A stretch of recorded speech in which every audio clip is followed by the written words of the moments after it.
Bismillahirrahmanirrahim. Ini BPK benar-benar berhati besar.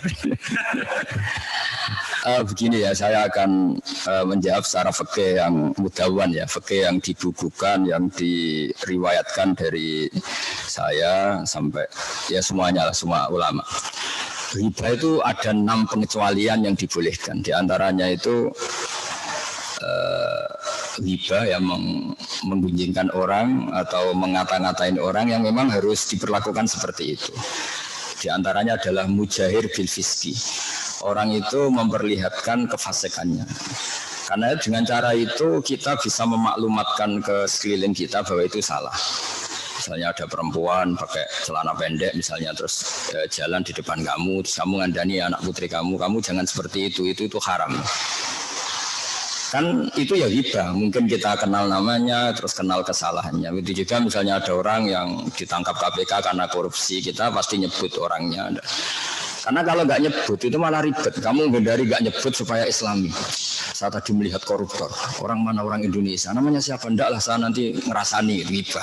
Akhirnya malah semua orang Indonesia tuh kayak seperti itu. Jadi menghindari ngerasani satu orang, tapi akhirnya kayak semuanya mungkin, gara-gara nggak disebut nama. Dan dalilnya para ulama dia dapat saja dalil. Buktinya Quran juga nyebut misalnya Fir'aun, siapa beberapa aktor kesalahan kayak Abu Lahab. Itu bukti bahwa untuk kepentingan kebenaran itu kadang hibah itu ya boleh kayak itu di al-mujahir bil fiski.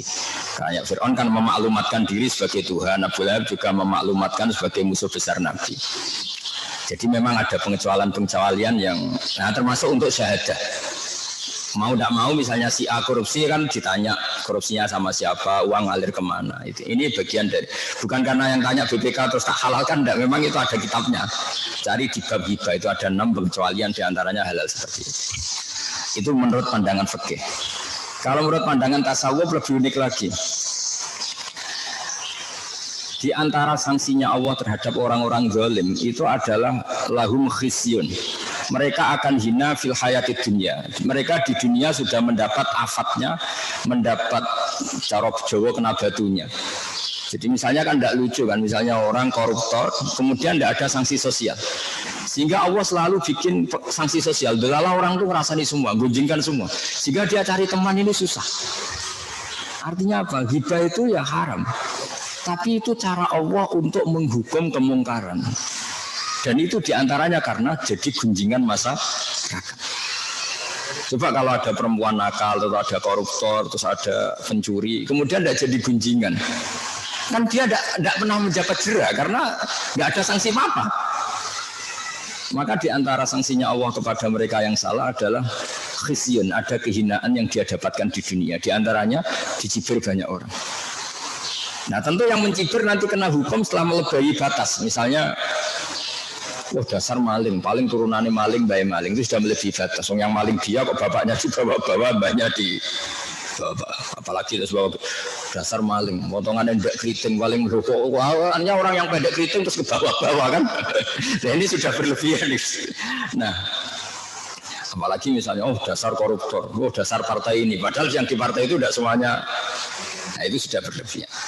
Jadi itu ada ilmunya untuk. Jadi makanya saya masih ingat ketika Mbah Mun ditanya ada penyakit tertentu yang zaman itu susah disembuhkan dan penyebabnya adalah kemaksiatan.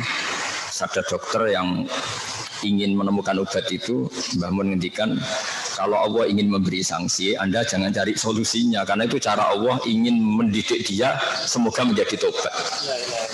Jadi di antara sanksinya Allah itu la'allahum yantahun, la'allahum yarji'un, semoga bisa kembali.